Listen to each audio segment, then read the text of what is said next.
अहिले कस्तो छ अवस्था तपाईँको फर्टिलिटीमा अलिकति बताइदिनुहोस् न।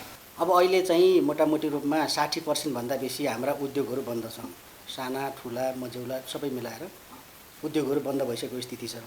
अब त्योभन्दा पनि अहिले दर्दनाका स्थितिमा पुगेको भनेको चाहिँ सटर व्यवसायीहरू, जसले चाहिँ 12 घण्टा जुन सटरमा बसेर व्यवसाय गरिरहनु भएको थियो, उहाँहरू पटक पटकको यो लकडाउन 2 वर्ष अगाडिदेखिको लकडाउन निषेधाज्ञा जेसुकै भने पनि जताबाट भने पनि यो कोभिडका कारणले गर्दाखेरि मोटामोटी त्यो सटर व्यवसायीहरू धरसाई बनेको स्थिति छ र घरबेटीहरूलाई भाडा दिन सक्ने स्थिति पनि छैन। ब्याङ्कको ब्याज त्यहाँ माथि फेरि सरकारलाई तिर्नुपर्ने कर, यो 2 वर्षदेखिको चाहिँ एकदमै धराशायी भएर व्यवसायी मोटामोटी रूपमा धराशायी भएर गइसकेको स्थिति छ। अब उद्योगको हिसाबमा अहिले केही ठुला उद्योगहरू सामान्य रूपमा चले मात्र, बाँकी उद्योगहरू चलिरहेको स्थिति छैन।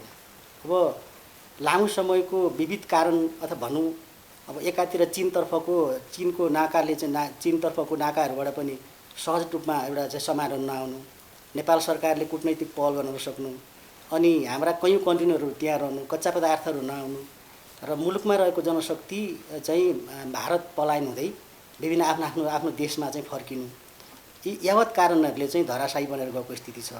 सँगसँगै फेरि अहिले जुन ब्याङ्कहरूले, जुन वित्तीय क्षेत्रहरूले जुन एउटा चाहिँ दादागिरी देखाएको स्थिति छ, हामीले नेपाल राष्ट्रिय व्यवसायी महासङ्घले योभन्दा अगाडि ज्ञापन पत्र पनि हामीले पटक पटक बुझाएका छौँ भने प्रेस विज्ञप्ति समेत हामीले जारी गरेर यो ब्याङ्कहरूले अहिले देखाइएको जुन नौटङ्की छ, यो नौटङ्कीको अन्त्य हुनुपर्छ, बन्द हुनुपर्छ भनेर भनिरहेको स्थिति छ। र समग्रमा यो 2 वर्षको फेरि समग्र हेर्ने भने वास्तवमै उद्योग र व्यवसाय धराशायी छ र अन्त्य छ। अब सम्पूर्ण उद्योगी व्यवसायीहरूले सम्पूर्ण आफ्ना चाहिँ गोदामहरूको अथवा उद्योगहरूको सटरहरूको ताला चाबी लिएर सरकारको ढोकामा जानुपर्ने स्थिति बनेको देखिन्छ। यसमा यो बिचमा सरकारले 2-3 वटा स्किम लिएर आयो, त्यो बजेट मार्फत अनि त्यस पछाडि मौद्रिक नीति मार्फत तपाईँको त्यसमा कतिपय अवस्थामा त ब्याङ्कको ब्याजको पुनर्तालिकीकरणको कुराहरू पनि थियो, पुनर्खान कोषबाट तपाईँको ऋणको कुराहरू पनि थियो होइन, ऋण ब्याङ्कसँग ऋण घटाउने कुराहरू पनि थियो, ब्याज घटाउने कुराहरू पनि थियो होइन, पुनर्कर्जाको कुराहरू पनि थियो। यसबाट चाहिँ व्यवसायहरू लाभान्वित भए कि भएनन्, नहुँदाखेरि चाहिँ के कारणले हुन सकेन? एकदमै यो कस्तो रहेछ भने सरकारले नीति ल्याउने, जस्तै चाहिँ मौद्रिक नीति अन्तर्गत धेरै कुराहरू सम्बोधन भए भनेर हामीले पनि वाह गऱ्यौँ, हामीले गर्नुपर्ने थियो त्यति बेला तत्कालीन समयमा। तर त्यो मौद्रिक नीतिहरूले ल्याएका कुराहरू कतिपय कुराहरू कति पनि जुन वास्तविक उद्योगी व्यापारी व्यवसायीहरूको लागि त्यो ल्याइएको नि हुँदो रहेछ र त्यो लागु पनि हुँदो रहेछ। अहिलेसम्म त्यो लागु भएको पनि देखिएको छैन। जस्तै हामीले पुनर्कर्जाका कुरा गऱ्यौँ, केही निश्चित मान्छेहरूलाई मात्रै लाभान्वित बनायो र फेरि हाम्रो महिला उद्यमी कर्जा भनेर चाहिँ एक खालको महिला उद्यमी कर्जा भनेर चाहिँ अङ्कित गरिएको थियो। त्यो वास्तविक उद्योगीहरूले चाहिँ जति पनि महिला उद्योगी व्यवसायीहरू हुनुहुन्थ्यो उहाँहरूले प्राप्त गर्न सक्नु भएन। किनभने ब्याङ्कहरूमा आफ्नो डकुमेन्टहरू लिएर जाँदाखेरि ब्याङ्कहरूले सिधै धितो खोज्ने, किनभने बिना धितो भनिएको थियो। ब्याङ्कले कहिले पनि बिना धितो ऋण लगानी गर्दो रहेछ भन्ने कुरो यसले पनि देखाउँछ। यदि यदाकदा कसैलाई लगानी गरेको थियो ब्याङ्कहरूले भने पनि त्यो निश्चित रूपमा आफ्नो मान्छेहरू, काहीँ नाता गोता र काहीँ न काहीँबाट चाहिँ सम्बन्ध राख्नेहरूसितलाई मात्रै ब्याङ्कहरूले दिएको देखिन्छ। बिना स्वार्थ सरकारले ल्याएको नीतिले अङ्कित गरेको मान्छेले अहिलेसम्म ऋण चाहिँ पाएको स्थिति छैन। त्यसो भएको हुनाले सरकारले ल्याउने नीतिहरूमा सरकारले ल्याएका अङ्कित गरिएका जति पनि नीतिहरू छन् त्यो व्यवसायी उद्योगीहरूको लागि चाहिँ पटक्कै पनि यो देखिएको छैन। अहिलेसम्म पनि हामीले चाहिँ महसुस गरेका छैनौँ। अब कसैले त्यो पाएको होला, कसैले प्राप्त गरेको होला भन्ने कुरामा यो हामीलाई जानकारी भएन। तर समग्र रूपमा हाम्रा उद्योगी, हाम्रा व्यवसायीहरूले चाहिँ त्यो सरकारले ल्याएका नीतिहरूको त्यसको भरपुर फाइदा वा त्यसको चाहिँ अनुगमन अथवा त्यसको चाहिँ एउटा चाहिँ उ गरेको हामीलाई थाहा भएन, जानकारी भएन। यत्रो यो समय बितिसक्यो, त्यसमाथि पनि राष्ट्र ब्याङ्कले त आफ्नो मध्यवर्ती समीक्षा पनि गरिसक्यो मौद्रिक नीतिको, अब बजेटकै पनि समीक्षामा सरकार लागिरहेको छ। अनि यो बिचमा हामीले यसबारेमा वकालत गरेनौँ, कसैलाई भनेनौँ? भयङ्कर गऱ्यौँ हामीले त, सडकमै गयौँ हामी त, ठाउँमै हामीले चाहिँ विगत 2 वर्षका गतिविधिलाई हेर्ने भने नेपाल राष्ट्रिय व्यवसायी महासङ्घले धेरै गतिविधिहरू गरेको छ र हामी सडकसम्म पनि गएका छौँ। सरकारका ढोका त हामी पर राखौँ, सरकारका जुन नियमन निकायहरू छन् र सरकारका जति पनि विभागहरू छन् र सम्बन्धित जति पनि निकायहरू छन् ती सबै ठाउँमा आइपुगेका छौँ। एवं त्यति मात्र नभइकन नेपाल सरकारको चाहिँ मन्त्रालयदेखि लिएर मन्त्रालयका विभिन्न फाँटाहरूदेखि लिएर र सरकारको प्रधानमन्त्रीसम्मलाई पनि हामीले ज्ञापन पत्र बुझाएका छौँ। र त्यति मात्र नभइकन राजनीतिक दलहरू, विपक्षी दलहरूदेखि लिएर विभिन्न दलहरूका शीर्ष नेताहरूलाई पनि हामीलाई यी समस्याहरू छन्। अब उद्योग र व्यवसायलाई टिकाउन गाह्रो छ, भन्सारले त्यत्तिकै अप्ठ्यारो पारे, भन्सारमा हुने गतिविधिमा त्यत्तिकै अप्ठ्यारो छ, सहज ढङ्गले चीनतर्फका नाकाहरूबाट सामानहरू आएको छैन भनेर हामीले चाहिँ ती धेरै कुराहरू भनेका छौँ। हामीले हाम्रा ज्ञापन पत्रहरू मार्फत के सम्झायौँ त के भन्यौँ त भन्दाखेरि तत्काल अहिले सटरहरू चल्न सकिरहेको स्थिति छैन, उद्योगहरू चल्न सकिरहेको स्थिति छैन, व्यवसायीले ब्याङ्कहरूबाट ऋण प्राप्त गर्दैन, कहीँबाट गर्छ भने पनि त्यो चाहिँ 24 देखि 25%, 30-35% पनि पुग्छ सहकारीको ऋण हिसाब गर्दाखेरि, सबैतिरबाट हिसाब गर्दाखेरि। र त्यसको चाहिँ नितान्त ब्याज तिर्न पनि सकिरहेको स्थिति छैन भने अर्कोतिर घरबेटीहरूले पनि चेपाचेप बनाइरहेको स्थिति छ। यस्तो बेलामा यहाँहरूले केही राहत प्याकेज ल्याउनुपर्छ भनेर हामीले चाहिँ ज्ञापन पत्रहरू मार्फत उल्लेख गऱ्यौँ। तर सरकार आफ्नोमै छैन, किनभने सरकार भनेको अहिले हामी कुनै पनि नेपाली जनताले महसुस गरेको सरकार कसैको अहिले पनि हामीले प्राप्त गरेका छैनौँ। सरकारको ध्यान आफ्नो कुर्सी बचाउनमा हुन्छ र राजनीतिक दलहरूको ध्यान चाहिँ कसरी कहाँ कसलाई के नियुक्ति गर्ने, कति बेला कहाँ के गर्ने भन्नेतिर हुन्छ। वास्तवमा भन्ने हो भने उद्योगी र व्यवसायी बचाउनुपर्छ भन्ने खालको चाहिँ सरकार गभर्मेन्ट बन्न सकेन। र हामी समग्र रूपमा चाहिँ हामी व्यवसायी सबैले चाहिँ बुझाएका ज्ञापन पत्रहरू त्यहाँ पढिँदैन, त्यहाँ सुनिँदैन, त्यहाँ हेरिँदैन। किनभने त्यसको चाहिँ त्यो सरकारमा बस्ने जुन त्यहाँ हुनुहुन्छ उहाँहरूलाई त्यसको चाहिँ हुनै छैन, मतलबै छैन। किनभने उहाँहरू आफ्नै कुर्सी बचाउन, आफ्नै दाजुभाइ दिदीबहिनीहरू बचाउन, कसलाई कहाँ नियुक्ति गर्नमा व्यस्त हुनुहुन्छ। त्यस कारणले एकदमै गाह्रो भएको स्थिति हो।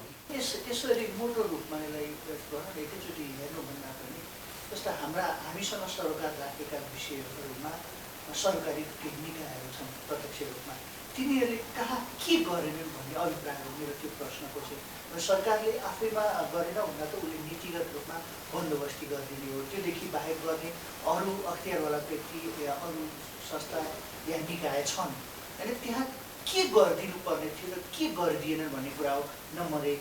अर्को भनेको हामी आफैमा हुनसक्छ पेपरको कुरामा, हुनसक्छ अरू कुराहरूमा कतिपय अवस्थामा चाहिँ जस्तो दर्ता नै छैन प्रपरली। भनेको सामान्य एउटा प्यानमा दर्ता छ, त्यसैमा कारोबार भएको छ भन्ने कुराहरूले पनि तपाईँको त्यसलाई चाहिँ यो पुनर्दर्ता लिने कुरामा, ब्याङ्कको लिने कुरामा चाहिँ अप्ठ्यारो पारेको भन्ने पनि हामीले सुनेका हौँ। भनेपछि त्यो जहाँ चाहिँ योग्य बन्नुपर्ने अवस्था हुन्छ नि, जस्तो पुनर्दर्तामा सहभागी हुनको लागि कोही व्यवसायी त्यसका लागि योग्य हुनु पर्यो। एउटा त होला कोल्याटरको कुरा, धितोको कुरा, फेरि ब्याङ्कै मार्फत आउँदा धितोको कुरा होला। तर धितोले मात्रै सबै कुरा अड्काएको त होइन होला। के हो यसभित्र? त्यही नै हो। अब त्यो पाउनलाई या त सम्बन्धित सरकारको पार्टीको सदस्य हुनु पर्यो होला, होइन? मेरो विचारमा यसरी नभनौँ। किनभने पनि अब कुनै व्यवसायीले उसले चाहिँ त्यो आफूले चाहिँ एप्लाई गर्न खोज्दैछ, उसले चाहिँ त्यो ऋण लिन चाहन्छ भने उसको चाहिँ अब सानो व्यवसाय छ, प्यान दर्ता भएको छ, अथवा चाहिँ ऊ त्यहाँ सबैतिरबाट चाहिँ पुग्छ भने पनि अब त्यहाँ सम्बन्धित सरकारको पार्टीको सदस्य नहुन सकेको हुनसक्छ, होइन? सम्बन्धित सरकारमा बस्ने निकायको चाहिँ र त्यहाँ बस्नेहरूको चाहिँ आफन्त नहुन सकेको हुनसक्छ। मैले भन्न मात्रै कहाँनिर खोजेको भने सरकारको तर्फबाट ऋण प्रवाह भएको छ, राष्ट्र ब्याङ्कको तर्फबाट त्यो देखिन्छ। ऋण अत्याधिक गएको छ नि त, त्यो त्यसमा त नकार्न सकिँदैन। तर सम्बन्धित मान्छेले पाएन, जो पीडित हो, जसले व्यवसाय सञ्चालन गरेको थियो, जसले सानो उद्योग सञ्चालन गरेको थियो, त्यसले पाएन भन्ने मात्र हो। ऋणै कसैले पाएन भन्ने होइन। ऋण धेरैले पाएको छ, चलाएको छ। तर यहाँले भने जस्तै उसको के पुगेन त डकुमेन्ट्सहरू, कागजपत्रहरू भन्दाखेरि अहिले पनि यहाँलाई म देखाउन सक्छु 100-200 वटा जहाँ चाहिँ हामी मार्फतबाट आएका छन्, जहाँ चाहिँ व्यवसायी साँच्चै व्यवसायी हुन्। यो चाहिँ मैले पटक उठाउँदै गरेको विषयवस्तु के हो भने सरकारसँग प्रत्यक्ष रूपमा जुन छ व्यवसायीहरू, साना उद्योगी, साना मझौला, साना व्यवसायीहरू जुन हुनुहुन्छ, प्रत्यक्ष रूपमा चाहिँ सरकारसँग समन्वय प्रत्यक्ष रूपमा त्यो हुनु छैन। किन छैन भने सरकारको त्यहाँ ध्यान पनि पुग्दैन र त्यो व्यवसायीको त्यहाँसम्म जाने चाहिँ तपाईँको ऊ पनि पुग्दैन मेरो विचारमा। किनभने उसले आफ्नो बिहान सटर खोलेर दिनभरि भाडा तिरोस् कि बालबच्चा पढाओस् कि उसले चाहिँ सामान मालवस्तुको व्यवस्थापन गरोस् कि त्यो सबै चाहिँ पछाडि राखेर जिन्दाबाद र मुर्दाबाद गर्न उसित समय पनि हुँदैन। र उसले थाहा पाएर मैले चाहिँ त्यहाँ एप्लाई गर्नुपर्छ अथवा चाहिँ मैले त्यहाँबाट लिनुपर्छ, त्यहाँ रहेछ अरे भनेर पुग्दै त्यहाँ धेरै कुरा सकिएको हुन्छ, त्यसरी चाहिँ पाएको हुँदैन। वास्तविक तितो सत्य चाहिँ कहाँनिर हो भने व्यवसायीहरू सरकारसम्म चाहिँ पहुँच सरकारको पहुँचमा व्यवसायीहरू छैनन्। सरकारले पटक पटक के भन्ने गरेको छ भने निजी क्षेत्रसित हामी समन्वय गर्छौँ भनेर चाहिँ सरकारको भनाइ छ। तर निजी क्षेत्र भनेको कति, मैले यो उठाउने कुरा हो। निजी क्षेत्र भनेको कति, सरकारको प्रायोरिटीमा रहने कति निजी क्षेत्र हो। अहिले तपाईँलाई म भनौँ ब्याङ्करहरूको जुन एउटा मात्रै जुन निश्चित छ सङ्गठन छ ब्याङ्करहरूको, जुन चाहिँ तलसम्म उनीहरूको आफ्नो एउटा हुन्छ कसलाई कति बेला के गर्ने भन्ने कुरो एउटा ब्याङ्कर एसोसिएसन अथवा ब्याङ्करहरूकै उनीहरूकै आफ्नो एउटा मिलिमतो हुन्छ होइन। उद्योगी र व्यवसायीहरूको पनि त्यस्तै एउटा सानो एउटा झुन्ड छ जो चाहिँ सरकारसँग लबिङ गर्छ, सरकारलाई आफ्ना कुरा राख्छ, आफ्नै मात्र कुरा राख्छ र उद्योगी व्यापारी व्यवसायीहरूका हकितका बारेमा बोल्दैन र सरकार उसैलाई मात्र चिन्छ, अरूलाई चिन्दैन। निजी क्षेत्रको नाममा, ब्याङ्करको नाममा अथवा चाहिँ वित्तीय क्षेत्रको नाममा निश्चित मान्छेहरूको चाहिँ हालिमली छ देशमा। अहिले मैले गनेरै भन्न सक्छु 60 देखि 65 जना भन्दा माथि अथवा 100 जनाको पेरिफेरीको हातमा अर्थतन्त्र छ। अर्थतन्त्र तिनका हातमा रहेको छ। त्यसकारणले ती मान्छेहरूले जे भने त्यही हुने हो। तिनका लागि कानुन बन्ने हो। कानुन नियम जति पनि अर्थतन्त्रसित सम्बन्धित कुराहरू छन् तिनका लागि मात्रै बन्ने हो र सरकारको पहुँचमा अन्य व्यवसायी र उद्योगीहरू चाहिँ छैनन्। र त्यहाँसम्म मैले यही भएर योभन्दा अगाडि के भनिरहेको थिएँ भने पटक पटक मैले उठाउँदै आएको कुरा हो, सरकार र निजी क्षेत्र बिचमा समन्वय समितिको आवश्यक छ, पुलको आवश्यकता छ। किनभने अहिले पनि तपाईँले हेरिरहेका केही मान्छेहरू मात्रै त्यहाँनिर जताततै देख्नुहुन्छ। वास्तवमा के सरकारले निजी क्षेत्रसित समन्वय गरेको हो त? निजी क्षेत्र त्यति मात्रै हो त? निजी क्षेत्रको दायरा कति हो त? निजी क्षेत्र भनेको के हो, केलाई मानिन्छ भन्ने कुरामा चाहिँ छ। जबसम्म सरकारले छाती खोलेर निजी क्षेत्रका हरेक सङ्गठनहरू, हरेक संस्थाहरू, हरेक क्षेत्रलाई, निजी क्षेत्रभित्र पर्ने हरेकलाई चाहिँ सम्बोधन गर्दैन, तिनका चाहिँ वास्तविक के कुरा उनलाई बुझ्न तल झर्दैन, तबसम्म यो समस्याको समाधान हुँदैन। त्यसकारणले गर्दाखेरि अहिले जुन हामीले चाहिँ भोगिरहेका कुरा छौँ 2 वर्षदेखिको कोभिडले गर्दा जति पनि थला परेको छ व्यवसाय अर्थतन्त्र, जुन थला परेको छ र जुन धराशायी भएर चाहिँ अन्तिम स्थितिमा जुन बसिरहेका चाहिँ उद्योगी व्यापारी व्यवसायीहरू हुनुहुन्छ र उहाँहरूलाई उकास्नका लागि हामीले पटक पटक भनेको त योभन्दा अगाडि नै हो। सरकारले केही राहत प्याकेजहरू ल्याउनुपर्छ, सरकारले केही न केही त दिनुपर्छ। 2 वर्ष 3 वर्षको यो पेरिफेरीमा चाहिँ थलिएर रहेका उद्योगी र व्यवसायीहरूलाई, तर त्यसो भएको छैन। म नेपाल सरकारलाई आग्रह गर्न चाहन्छु, तपाईँ अहिले आजै कम्तीमा उद्योगी र व्यापारी जसले आफ्नै रोजगार छ र अरूलाई पनि रोजगार दिएको छ, जसले गरेर खाएको छ, जोसँग सिप छ, कला छ, त्यस्ता खालका मान्छेहरूलाई पहिचान गरेर, विशेष गरेर कोभिड-19ले थला परेका त्यस्ता खालका क्षेत्रहरूको पहिचान गरेर चाहिँ उहाँहरूलाई राहत कहाँबाट दिन सकिन्छ। ठिक छ, एउटै त्यो हामीले यही नै भन्न सक्दैनौँ। उसको जति पनि उसको चाहिँ जे चिजबाट चाहिँ ऊ अन्त्य भएको छ, उसले सकिन लागेको छ, उसले चाहिँ व्यवसायबाट पलायन हुन आँटेको छ, त्यस्ता मान्छेहरूलाई रोकेर त्यस्ता मान्छेलाई राहत प्याकेज सहितको एउटा घोषणा गरेर सरकार आउनुपर्छ भन्ने हाम्रो चाहिँ जहाँसम्म मान्यता रहेको छ। अन्तिममा जस्तो फेरि पनि जस्तो कोरोना सङ्क्रमणको जोखिम बढ्दो छ, फेरि पनि यो कहिलेसम्म जान्छ भन्ने अवस्था छैन। अहिले पनि बजार हेऱ्यो भने खुलेका त छन्, तर किनिदिने कोही छैन, त्यहाँ जाने अवस्था छैन होइन, खाली छ भनिसक्यो। त्यो व्यवसाय होइन नि त, खोल्नु मात्र व्यवसाय होइन। तर यो कहिलेसम्म जान्छ भन्ने अवस्था छैन। यस्तो बेलामा चाहिँ महासङ्घले के गरिरहेको छ त, यसलाई कसरी हेरेको छ? होला सरकारसँग राहत प्याकेज माग्ने, सरकारसँग गुहार गर्ने कुरा त आफ्नो ठाउँमा छ, तर सँगसँगै महासङ्घले त्योदेखि बाहेक अरू के काम गरेका छ त्यो व्यवसायीहरूका? होइन, अब अहिले हामीले गर्ने भनेको त वास्तवमा चेतनामूलक कार्यक्रम हो। नेपाल राष्ट्रिय व्यवसायी महासङ्घले देशभरमा रहेका जो हामीप्रति आस्था राख्छन् उद्योगी र व्यवसायीहरू र समग्र हामी नेपालीहरूलाई यसले चाहिँ यो महामारीले क्लियर रूपमा हामीलाई छोडेको स्थिति छैन, कतै न कतैबाट जगल्टिरहेको स्थिति छ। त्यसकारणले अब यसलाई चाहिँ सबैले आफ्नो आफ्नो नेपाल सरकारले तोकिएका मापदण्ड लगायत हामीले पनि यहाँहरूले चाहिँ सुरक्षित भएर काम गर्नुपर्छ भनेर एउटा खालको भनिरहेका छौँ भने अर्को किसिमको नेपाल राष्ट्रिय व्यवसायले के गर्छ त, के गरौँ त भन्ने सवालमा हामीले सकभर त्यस्तो खालको जोखिमबाट, त्यस्ता खालका चाहिँ अब व्यवसायी धराशायी हुन आँटेकोबाट उहाँहरूलाई बचाउनका लागि कम्तीमा हामीले के गर्न सकिन्छ भन्ने कुरो एक आपसमा हामीले गर्ने नै हो।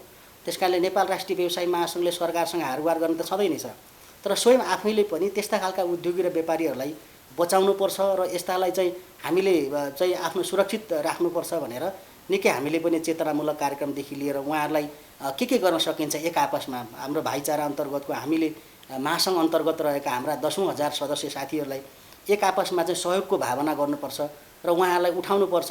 यति बेला चाहिँ कसैलाई पनि मर्न दिनुहुन्न भन्ने खालको चाहिँ हामीमा एक खालको भावना जगाउने काम र उहाँहरूलाई चाहिँ हामीले पनि केही गर्छौँ है, तपाईँ नातिनुहोस् भन्ने कामहरू हामीले अगाडि बढाइरहेका छौँ।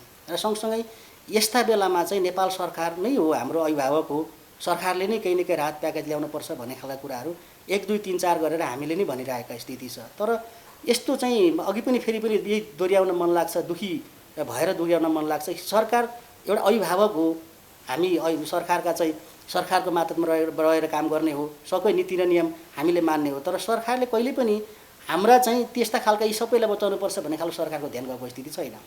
र अहिले म के मात्रै भन्न चाहन्छु भने यो जुन लकडाउन गर्ने जुन स्थिति भोलि आउन सक्छ होइन, अझै पनि अब कोरोना त एकदमै बढेर गएको छ।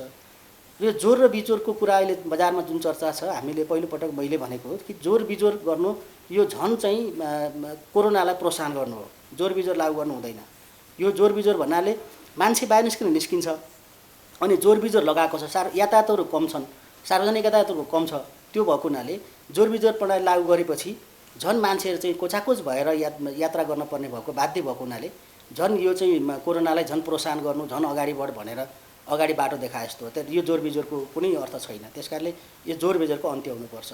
सँगसँगै यो लकडाउन भन्ने शब्द जुन छ, यो लकडाउन भन्ने शब्द चाहिँ सबैका डायरीबाट हटाउनुपर्छ। किनभने यो लकडाउनले कसैलाई पनि राम्रो काम गर्दैन। लकडाउनले कुनै पनि चिजको चलायमान हुँदैन, अर्थतन्त्र झन् धराशायी भएर जान्छ। लकडाउन भन्ने सबैका डायरीबाट नेपाल सरकारमा रहेका सबै सचिवज्यूहरूदेखि लिएर सबै सरकारमा रहेका सबै पदाधिकारीहरूलाई चाहिँ यो लकडाउन भन्ने आफ्नो मात्रै फाइदा नहेरिकन, किनभने अब लकडाउन गरेपछि केही बस्नुपर्छ भन्ने कुराहरू होला अथवा चाहिँ रेस्ट पाउने कुराहरू होला, यस्तो बेलामा यो लकडाउन भन्ने शब्द सबैका डायरीबाट हटाउनुपर्छ हामी भन्छौँ। र सकेसम्म हामी आफैले चाहिँ यसको सुरक्षित भएर हिँड्नुपर्छ। सबै नेपाली आज 21औं शताब्दी, मैले पहिले पनि भन्ने गरेँ, यो 21औं शताब्दीको हामी नेपालीहरू अब चेतनाविहीन हामी छैनौँ। कोरोना छ भन्ने कुरो थाहा छ, कोरोना लाग्छ भन्ने कुरो पनि थाहा छ, मापदण्डहरू पालना गर्नुपर्छ भन्ने थाहा छ, सरकारले ट्युन बजाइदिएछ, हामीले पनि चेतनामूलक कार्यक्रम विभिन्न सङ्घ संस्थाहरूले पनि गरिरहेछौँ। त्यसो गर्दै पनि ऊ चाहिँ जबरजस्ती गरेर होमिन्छ भने ऊ आफै जिम्मेवार हुनुपर्छ भन्ने पनि हामीलाई लाग्छ। त्यसकारणले अर्थतन्त्र चलायमान बनाउनको लागि जोर बिजोरको अन्त्य, लकडाउनको सोच्नै हुन्न, यो डायरी सबैको डायरी हटाउनुपर्छ। र यसका लागि चाहिँ नेपाल सरकारले सबै कुराको चाहिँ यो उद्योगी व्यापारी व्यवसायीहरूका लागि र सकेसम्म सबैका लागि चाहिँ एक खालको राहत प्याकेज सहितको एउटा घोषणा गरेर यसलाई अर्थतन्त्रलाई उच्च बनाउनका लागि, यसलाई चलायमान बनाउनका लागि हामी सबैको दायित्व अगाडि बढ्नुपर्छ। तपाईँहरू जस्तै अरू छापा सङ्गठनहरू पनि छन् व्यवसायीहरूका, ठुला मजदुर जस्तो एफएमसिसिआई छ, सिएनआई छ, चेम्बर छ होइन, त्यस पछाडि अरू महासङ्घ छन्, मजदुर महासङ्घ छन्, तपाईँहरूको छ। यी सबै छाता सङ्गठनहरू बिचको अन्तर सम्बन्ध यो संयुक्त रूपमा चाहिँ यी विषयहरूसँग लड्ने कुरामा कसैको ठुलो भोलिमा होला, कसैको सानो भोलिमा होला, तर लगानी आफ्नो हिसाबले सबैको उत्तिकै महत्त्वको हुन्छ। यसमा चाहिँ तपाईँको सहकार्य छ कि छैन? होइन, राम्ररी छ। किनभने अब हामी निजी क्षेत्रको मोटामोटी हामी सल्लाह हुन्छन् मैले जस्तै मैले बोलेका कुराहरू उहाँहरूले सुन्नुहुन्छ र उहाँहरूले पनि समर्थन गर्नुहुन्छ। उहाँले बोलेका कुराहरू हामीले समर्थन गर्ने, हाम्रो त्यो त छँदै नै छ। एक आपसमा समन्वय भन्ने कुरा जुन छ, एक आपसमा समन्वय कतिपय कुराहरू हुन्छ पनि हुँदैन पनि। किनभने महासङ्घहरू सङ्गठनहरू निजी क्षेत्रभित्र पर्ने सबै जबसम्म नेपाल, मैले पटक पटक भन्ने कुरामा, जबसम्म नेपाल सरकारले यो एउटा समन्वय समितिको रूपमा, एउटा समन्वयको रूपमा सरकार र निजी क्षेत्रको बिचमा एउटा समन्वय समितिको रूपमा, एउटा पुलको रूपमा स्थापना काम गर्दैन, तबसम्म कतिपय कुराहरू यो नहुन पनि सक्छन्। त्यही पनि हाम्रो निजी क्षेत्रका समग्र एउटै खालका मुद्दा, एउटै खालका चाहिँ कुरा भएको हुनाले हाम्रा समन्वय पनि हुन्छ र हाम्रो कतिपय कुराहरूमा पनि हाम्रो मेल खान्छ। त्यही पनि म सम्पूर्ण चाहिँ अग्रज महासङ्घका मित्रहरूलाई, साथीहरूलाई म के आग्रह पनि गर्छु भने निजी क्षेत्रसित सम्बन्धित कुराहरूमा एक भएर, एकजुट भएर जुन चाहिँ नेपाल सरकारसँग हातेमालो गर्ने हो, मुलुकको समृद्धका लागि अगाडि बढ्ने हो, एउटा विकासमा अगाडि बढाउने हो, रोजगार यहाँ सिर्जना गर्ने हो, हामी सबैले नै हो। निजी क्षेत्र हामी सबै मिलेरै अगाडि बढ्ने हो। सरकार र निजी क्षेत्रको बिचमा एउटा नङ र मासुको सम्बन्ध हुन्छ र त्यो सम्बन्धलाई अटुट कायम गर्दै यसभित्र अन्तर्द्वन्द्वहरू नल्याई एक आपसमा चाहिँ हातेमालो गरेर मुलुकको एउटा गति, एउटा मुलुकको विकासको लागि, समृद्धका लागि मुलुकको चाहिँ हामीले पनि, हाम्रो पनि केही दायित्व बन्छ है भन्ने कुरो निजी क्षेत्रले पनि बुझेर चाहिँ अगाडि बढाउनुपर्छ। र सरकार जसोसुकै बने पनि, जुनसुकै पार्टीको सरकार बने पनि तपाईँ हामी सम्पूर्ण निजी क्षेत्रका सम्पूर्ण छाता सङ्गठनहरू सम्पूर्ण साथीहरूले हातेमालो गर्दै अगाडि बढ्नुपर्छ र अगाडि बढ्दै गर्दाको क्रममा चाहिँ यस्ता खालका अन्तर्द्वन्द्वहरूलाई यस्ता खालका कुराहरूलाई मध्यनजर नगरिकन चाहिँ एकजुट भएर निजी क्षेत्र एकजुट भएर अगाडि बढ्नुपर्छ पनि म भन्छु।